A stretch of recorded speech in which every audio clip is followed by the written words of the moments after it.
Kinumpirma ng aktor na si Elijah Canlas, 23, na break na sila ng kasintahang si Miles Ocampo, 26.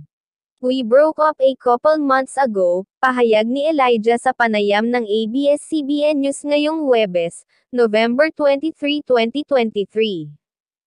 Sinabi ni Elijah na nitong mga nakaraang buwan ay may mga pinagdaanan sila sa kani-kanilang buhay at nais muna nila itong maayos. Aniya, "Well, yeah, we went through a rough patch recently, mainly because we're going through our own personal stuff and it's been hard.